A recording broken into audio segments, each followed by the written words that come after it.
Corona certificate ছাড়া 2000 যাত্রীর প্রবেশ, 12 এয়ারলাইন্সকে জরিমানা। অর্থ পাচারকারীদের তালিকা চেয়ে পররাষ্ট্র মন্ত্রণালয়ের দুদকের চিঠি, বহিষ্কৃত যুবলীগ নেতা আনিসের বিরুদ্ধে চার্জশিট। দিনে বাজার, রাতে পার্কিং, আবাসিক এলাকায় রাস্তা দখলে বিপাকে মিরপুরবাসী।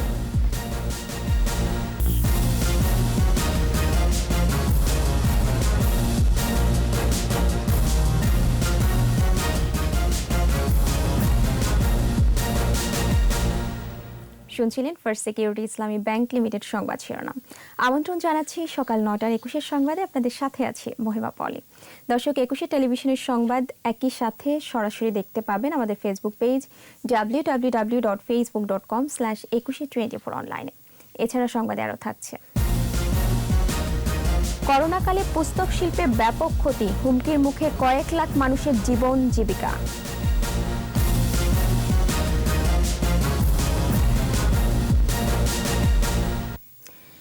বাংলাদেশে প্রবেশের ক্ষেত্রে পিসিআর টেস্ট বাধ্যতামূলক করার পর গত এক মাসে প্রায় 2000-এর মতো যাত্রী প্রবেশ করেছে। তাদের সবাইকে প্রাতিষ্ঠানিক কোয়ারেন্টাইনে পাঠানো হয়েছে বলে জানালেন শাহজালাল আন্তর্জাতিক বিমানবন্দরের পরিচালক তৌহিদুল আহসান। আর যেসব এয়ারলাইন্স এসব যাত্রী পরিবহন করেছে তাদেরও মোটা অঙ্কের জরিমানা করা হয়েছে। জসিম জুয়েলের রিপোর্ট। ইউরোপ সহ বিশ্বের বিভিন্ন দেশে করোনার দ্বিতীয় ঢেউ, কোথাও আবার তৃতীয় ঢেউ। এ অবস্থায় দেশে প্রথম ঢেউয়ের ভুল ত্রুটি বিশ্লেষণ করে প্রণয়ন করা হয়েছে কর্মপরিকল্পনা। এরই মধ্যে শাহজালাল আন্তর্জাতিক বিমানবন্দরে ঢুকতে পিসিআর টেস্ট বাধ্যতামূলক করেছে সরকার। তবে কোনোভাবেই নিয়ন্ত্রণ করা যাচ্ছে না টেস্ট ছাড়া যাত্রী প্রবেশ। বিমানবন্দরের পরিচালক জানালেন, গত এক মাসে প্রায় 2000-এর মতো যাত্রী করোনা সার্টিফিকেট ছাড়া প্রবেশের চেষ্টা করেছেন। সার্টিফিকেট ছাড়া আসছে এরকম যাত্রীর সংখ্যা হলো 1899 জন যাত্রী। তো এই যাত্রীগুলোকেও তো আমরা অবশ্যই প্রাতিষ্ঠানিক কোয়ারেন্টাইনে পাঠিয়েছি এবং এই যাত্রীগুলো যেসব এয়ারলাইন্সগুলোতে এসছে তাদেরকেও আমরা আইনের আওতায় নিয়ে আসছি। সতর্ক করার পরও প্রায় সবগুলো এয়ারলাইন্সই সার্টিফিকেট ছাড়া যাত্রী পরিবহন করছে বলে জানালেন বিমানবন্দরের এই পরিচালক। এর মধ্যে মালিন্দো এয়ারলাইন্স, বিমান Bangladesh airlines, air Asia, Saudia, Singapore, US Bangla, air Arabia, Gulf airlines, ইত্তেহাদ, fly Dubai, Turkish Airways, সালাম এয়ার সহ বেশ কিছু এয়ারলাইন্স সার্টিফিকেট ছাড়া যাত্রী পরিবহন করেছে। ওরা পিসিআর টেস্ট ছাড়া যাত্রী নিয়ে আসার কারণে আমরা ওই যাত্রী সংখ্যা অনুযায়ী আমরা তাদেরকে আমাদের ম্যাজিস্ট্রেট কোর্ট থেকে তাদেরকে জরিমানা করে আর কি। কোনো এয়ারলাইন্স পজিটিভ সার্টিফিকেট থাকা সত্ত্বেও নিয়ে আসছে, সেই জন্য তাকে যাওয়ার চড়া হারে তাকে জরিমানা করা হয়েছে। এছাড়াও যুক্তরাষ্ট্র থেকে ফেরত যাত্রীদের নিজ খরচে বাধ্যতামূলক প্রাতিষ্ঠানিক কোয়ারেন্টাইনে পাঠানো হয়। সেক্ষেত্রে তারা পছন্দ মতো থাকার হোটেল বেছে নিতে পারেন। হোটেলের বিষয়টা আসছে হলে কিন্তু যুক্তরাজ্য থেকে আগত যাত্রীদের জন্য, যেটা নাকি 1 জানুয়ারি থেকে শুরু হয়েছে।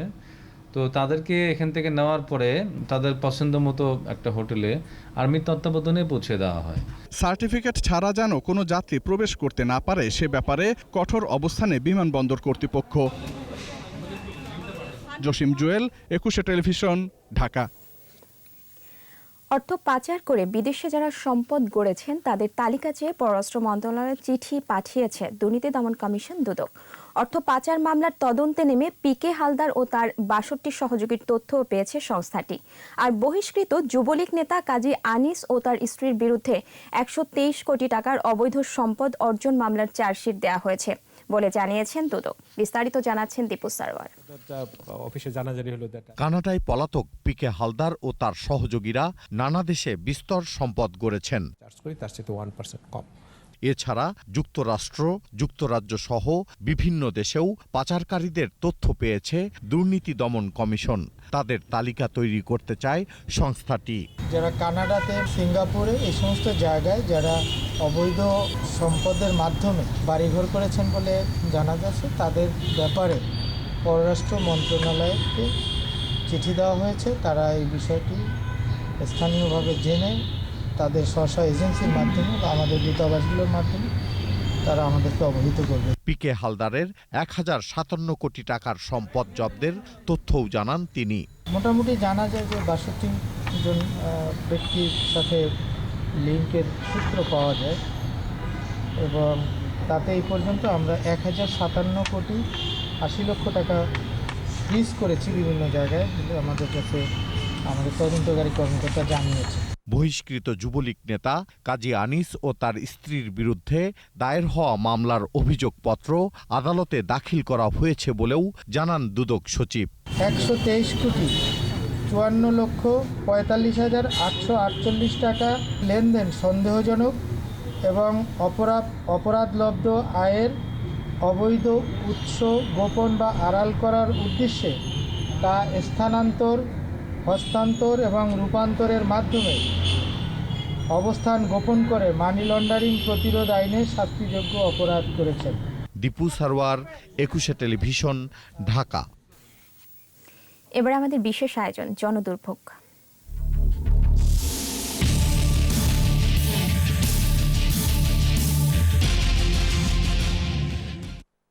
দিনভর বাজার আর রাত জুড়ে হাজারো বাসের পার্কিং।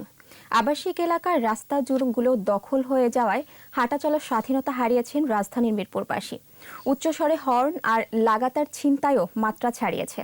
দর্শক সোহেল তালুকদারের ক্যামেরায় এ বিষয়ে আরও জানাচ্ছেন অখিল পোদ্দার। চওড়া আর চকচকে রাস্তার সুবিধা খুব বেশি দিন সইল না মিরপুরবাসীর কপালে। দুপুর থেকে মধ্যরাত অবধি সেক্টরগুলোর রাস্তা জুড়ে বসে বিভিন্ন পণ্যের বাজার। এরই মধ্যে শুরু হয় বাসের পার্কিং। পরিবহন কর্মীদের হল্লা চিল্লায় রাতের ঘুম হারাম এলাকাবাসীর। সারা রাত টুং টাং আওয়াজ করে, যেখানে বাচ্চারা ঘুমাইতে পারে না এদের শব্দের কারণে। এক একটা গাড়িতে 3 থেকে 4-5 জন লোক থাকে। এদের কিন্তু টয়লেট গোসল করার কোনো জায়গা নাই নির্দিষ্ট, যার ফলে তারা ড্রেনে কিংবা আমাদের বাড়ির সামনে তারা কিন্তু এগুলো করতে বাধ্য হয়। আমরা সকালে উঠে কখনো হাঁটতে পারি না। আমরা জিম্মি বাসের কাছে, চিন্তায় বেড়ে গেছে, কাউন্সিলরও দেখে না। হাজার হাজার বাস, সকালে বের হওয়া যায় না। মানুষকে সুস্বাস্থ্য নিয়ে বাস করবে না, দয়া করে মিরপুরবাসীকে স্বস্তিতে থাকতে দিন। বিশেষজ্ঞরা বলছেন আবাসিক এলাকায় এমন ঘটনা দুর্ভাগ্যজনক। যারা আমরা উন্নয়নের দায়িত্ব নিয়েছি তারা পেশাদারিভাবে কাজ করেনি। বিশেষ করে মিরপুরে এরিয়াতে স্থানীয় যারা রাজনৈতিক লিডার থাকেন, পুলিশেরও কিছু সহায়তা পান, যার ফলে দেখা যায় এটা একটা মাসল ওরিয়েন্টেড ফোর্স হয়ে গেছে, কেউ কিছু বলতেও পারে না। প্রতি রাতে মিরপুরের প্রায় সবগুলো রাস্তার দখল নেয় পরিবহন মালিকদের সিন্ডিকেট। আছে ছিনতাই আর মাদকাসক্তদের অত্যাচার। নিরুপায় এলাকাবাসীর সাহস নেই এসবের প্রতিবাদ করার। মায়েরা চিৎকার বাক্কার পারে, স্বর্ণের চেন নিয়ে যায়, গার্মেন্টসের বেতন নিয়ে যায়। ওই জায়গায় তো পুলিশ পাহারাও আছে, তবুও চিন্তাই হচ্ছে। আর রাজনীতির ছত্রছায়ায় কিছু মাস্তান, এদের যোগ সাজসে এই ব্যবসায়ীরা এইভাবে অবৈধভাবে গাড়ি রাখার সুযোগ পাচ্ছে। যারা খুব অসুস্থ, আমরা প্রয়োজনে হসপিটালে যাব, সেখানেও যেতে পারছি না। নিজের বাড়িতে থেকেও যেন নিজ ঘরে পরাধীন মিরপুরের মানুষ। মিরপুর পল্লবী সহ আশপাশের বিভিন্ন আবাসিক এলাকায় রাতভর বাড়ির সামনেই রাখা হয় হাজার হাজার যানবাহন, যে কারণে নানাবিধ অস্বস্তিতে এলাকার লক্ষ লক্ষ মানুষ। প্রিয় দর্শক, আপনার চারপাশে নানা সমস্যা আর ভোগান্তির চিত্র তুলে ধরবে 21 টেলিভিশন। এসব তথ্য জানাতে ফোন করুন। 21 টেলিভিশনে পৌঁছে যাব আমি অখিল পোদ্দার আর 21 টেলিভিশনের ক্যামেরা আপনাদের দুর্ভোগ দুর্দশায় সবসময় পাশে আছে 21 টেলিভিশন। নিচে প্রিমিয়ার ব্যাংক লিমিটেড সংবাদ বিরতি। নো মাস্ক নো সার্ভিস বিধি মেনে চলুন, সুস্থ থাকুন। যখন ফিরছি তখন অন্যান্য খবরের সঙ্গে আরও থাকবে। আনোয়ারায় ফসলি জমি দখল করে ইটভাটা, জমির ফেরত চেয়ে হামলা মামলার শিকার অনেকেই। আবার আমন্ত্রণ সকাল 9টার 21 সংবাদ। করোনাকালে ব্যাপক ক্ষতির মুখে পড়েছে সৃজনশীল পুস্তক শিল্প। এই খাতের সাথে যুক্ত ব্যবসায়ী প্রকাশক তো বটেই, কয়েক লাখ মানুষের জীবন জীবিকাও তাই হুমকির মুখে। প্রকাশকরা মনে করছেন এমনিতেই মানুষ বই বিমুখ হয়ে পড়েছে, তার উপর করোনাকালে সাহিত্য বিষয়ক কর্মকাণ্ড স্থবির হওয়ায় সংকট বেড়েছে। এ অবস্থায় এ খাতের সহায়তায় সরকারি পৃষ্ঠপোষকতা চান প্রকাশক ব্যবসায়ীরা। বই ব্যবসার হালচাল নিয়ে আদিত্য মামুনের 4 পর্বের ধারাবাহিকের আজ দেখুন প্রথম পর্ব। করোনার থাবায় সবকিছুর মতোই তছনছ হয়েছে পুস্তক শিল্প। বেশ কয়েক মাস ঘোরেনি প্রেসের চাকা। এ অবস্থায় অনিশ্চয়তার হতাশায় দিন কাটছে এ খাতের প্রায় 10 লাখ মানুষের। শুধু ছাপা শিল্পই নয়, বই বিক্রি এখন শূন্যের কোটায়। এক একটা প্রেসে ন্যূনতম 20 জন 22 জন করে ওয়ার্কার আছে, সব মিলে আপনার 5-7 লক্ষ লোক এই শিল্পের সাথে জড়িত আছে। 2020 সালের গ্রন্থমেলা শেষ হতে না হতেই করোনার ধাক্কায় আগে থেকে ছাপানো বইগুলো বিক্রি হয়নি ঠিকভাবে। নতুন বছরে এসেও আশার আলো দেখতে পাচ্ছেন না তারা। এ অবস্থায় কর্মহীন হয়ে পড়েছে সৃজনশীল প্রকাশনীর সাথে সম্পৃক্তরা। না পারছি সদস্যদের কোনো সুন্দর গাইডলাইন দিতে, গাইডলাইন আমাদের কাছে নাই। স্টুডেন্ট ছাড়া আমাদের এই ব্যবসা করার কোনো সুযোগ বাইরে আর নাই। মানুষের বই পড়ার অভ্যাস কমেছে, আবার প্রয়োজনীয় তালিকার মধ্যে বই না থাকাও সংকটের অন্যতম কারণ। তারপরও আবার করোনার ধাক্কা পেছনে ফেলেছে এই খাতকে। অন্যান্য ব্যবসাগুলো যেহেতু সবার সাথে সম্পৃক্ত ব্যবহার্য জিনিস, সেই ব্যবসাগুলো যেরকমভাবে খুব দ্রুতই তাদের পূর্বাবস্থায় ফিরে এসেছে, সৃজনশীল প্রকাশনাটা কিন্তু পূর্বাবস্থায় ফিরতে পারেনি। সৃজনশীল বই ব্যবসার অস্তিত্ব ধরে রাখতে সরকারি প্রণোদনা ও ব্যবস্থাপনায় বই কেনার বিকল্প দেখছেন না প্রকাশকরা। আদিত্য মামুন, 21 টেলিভিশন, ঢাকা। চট্টগ্রামের আনোয়ারায় ফসলি জমি দখল করে ইটভাটা গড়ে তোলা হয়েছে বলে অভিযোগ করেছেন এলাকাবাসী। জমি চাইতে গেলে হামলা মামলার শিকার হচ্ছেন বলেও অভিযোগ অনেকের। এদিকে ছাড়পত্র ছাড়াই ইটভাটা চালানোর কথা স্বীকার করেছেন মালিক। আর পরিবেশ অধিদপ্তর বলছে শিগগিরই উচ্ছেদ করা হবে অবৈধ ইটভাটা। বিপ্লব মজুমদারের ক্যামেরায় চট্টগ্রাম থেকে একরামুল হকের রিপোর্ট, জানাচ্ছেন মাসুম আলিসা।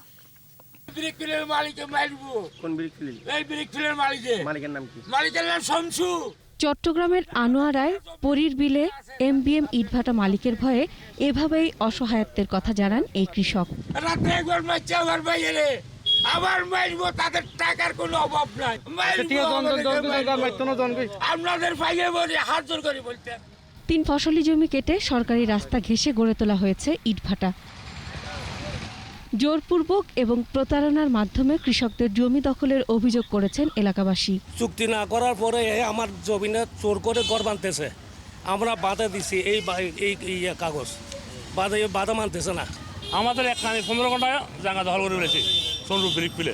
পরিবেশের ক্ষতিকর, শ্বাসের ক্ষতিকর। আমাদের 3 ফসলি জমি এগুলো ব্রিক পিল সময় মারে আর এটা তো গুন্ড বাহানি আছে, ডাকাত বাহানি আছে, পয়সাও আছে, আর তো কিছু নাই বাজে।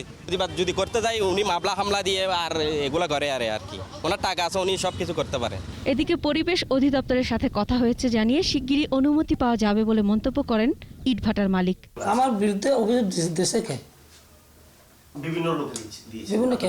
জোরপূর্বক আপনি মানুষের জমি না, আমাদের কোনো নেই। মানুষের জমি আমার কাটার দরকার নেই, আমার দরকার নেই। আমাদেরকে মেডির ব্যবসায়ী এলাম, মেডি কিনে আনি দেয়, আমরা মেডি কিনে নিই। পরিবেশে দরখাস্তর অনুমতি পাইনি সেই। অপরদিকে অবৈধ ইটভাটা বন্ধে কার্যকর ব্যবস্থা নেওয়ার আশ্বাস দিয়েছে পরিবেশ অধিদপ্তর।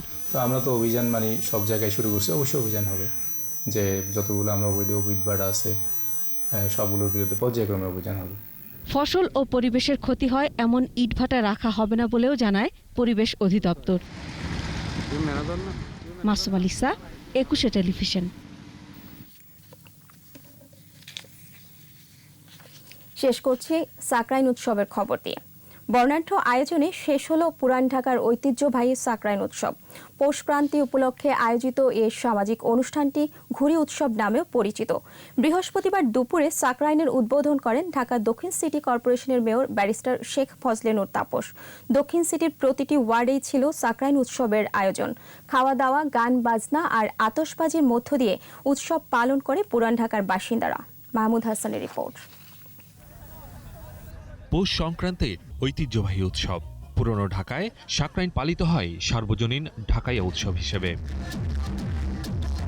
এবারও পুরনো ঢাকার ঐতিহ্য হিসেবে আনুষ্ঠানিকভাবে সাকরাইন পালন করে ঢাকা দক্ষিণ সিটি কর্পোরেশন। ভিক্টোরিয়া পার্কের সামনে একটি বহুতল ভবনের ছাদে উৎসব উদ্বোধন করেন ডিএসসিসি মেয়র। পুরো ঢাকাবাসী আজকে এই সাকরাইন উৎসব আয়োজন করছে এবং উপভোগ করছে। আমি সবাইকে অনেক অভিনন্দন এবং শুভেচ্ছা জানাই। এ সময় ঘুড়ি উড়িয়ে আয়োজকদের সাথে আনন্দ ভাগাভাগি করেন তিনি। একদিকে খাওয়া দাওয়ার আয়োজন, অন্যদিকে ঘুড়ি উড়ানো। সাকরাইনের এই আনন্দ উপভোগ করতে কেউ আসেন সুদূর প্রবাস থেকে, অনেকে আবার প্রথমবার কাছ থেকে দেখছেন উৎসব আয়োজন। আমরা ঈদেও এত অপেক্ষা করি না যতটা আমরা সাকরাইনের জন্য এতটুকু ওয়েট করি। আজকে যে এটা এভাবে করতে পেরেছি, আজকে যে এত ভালো হবে এটা ভাবতেও পারিনি। দেখা হচ্ছে এই ফার্স্ট পুরান ঢাকায় আসলাম দেখার জন্য যে কিভাবে সাকরাইন উদযাপন করা হয়। মেয়রের নির্দেশে ওয়ার্ড কাউন্সিলররা লাটাই ঘুড়ির যোগান দেন। সাংস্কৃতিক অনুষ্ঠানের মধ্য দিয়ে দিনের সূচনা করেন তারা। কিশোর গ্যাং, মাদকের মতো বিভিন্ন জায়গায় এগুলা তারা ইনভলভ হচ্ছে। এই কালচারাল প্রোগ্রামগুলো যদি কন্টিনিউ থাকে, স্পোর্টসগুলো যদি কন্টিনিউ থাকে, দেন তারা ওগুলো থেকে বেরিয়ে আসবে। ঘুড়ি বিতরণ করছি এবং প্রতিযোগিতা করছি। ঘুড়ির যে ফার্স্ট সেকেন্ড থার্ড হবে তাদেরকে আমরা পুরস্কৃত করব। বেলকুনির থেকে বিভিন্ন ছাদের থেকে আমাদের এই ঘুড়ি উৎসবটাকে উপভোগ করার জন্য সর্বস্তরের নেতৃবৃন্দ আমাদের মাঝে উপস্থিত হয়েছেন। সাকরাইনের মূল আকর্ষণ আতশবাজি। দিনের আলো নিভতেই পুরনো ঢাকার আকাশ আলোকিত হয় আতশবাজির ঝলকানিতে। দিনভর ঘুড়ি ওড়ানোর পাশাপাশি সন্ধ্যায় বর্ণিল আতশবাজি ও রং বেরঙের ফানুসে ছেয়ে যায় আকাশের সীমানা। আলোর মিছিলের পাশে পিঠাপুলির আয়োজন। এই হলো পুরনো ঢাকার অন্যতম প্রধান সামাজিক উৎসব। মাহমুদ হাসান, 21 টেলিভিশন, ঢাকা। এরই সাথে শেষ করছি সকাল 9টার 21 সংবাদ। যাবার আগে ফার্স্ট সিকিউরিটি ইসলামী ব্যাংক লিমিটেড সংবাদ শিরোনামগুলো জানাবো আরও একবার। করোনা সার্টিফিকেট ছাড়া 2000 যাত্রীর প্রবেশ, 12 এয়ারলাইন্সকে জরিমানা। অর্থ পাচারকারীদের তালিকা চেয়ে পররাষ্ট্র মন্ত্রণালয় দুদকের চিঠি, বহিষ্কৃত যুবলীগ নেতা আনিসের বিরুদ্ধে চার্জশিট। এবং দিনে বাজার, রাতে পার্কিং, আবাসিক এলাকায় রাস্তা দখলের বিপাকে মিরপুরবাসী।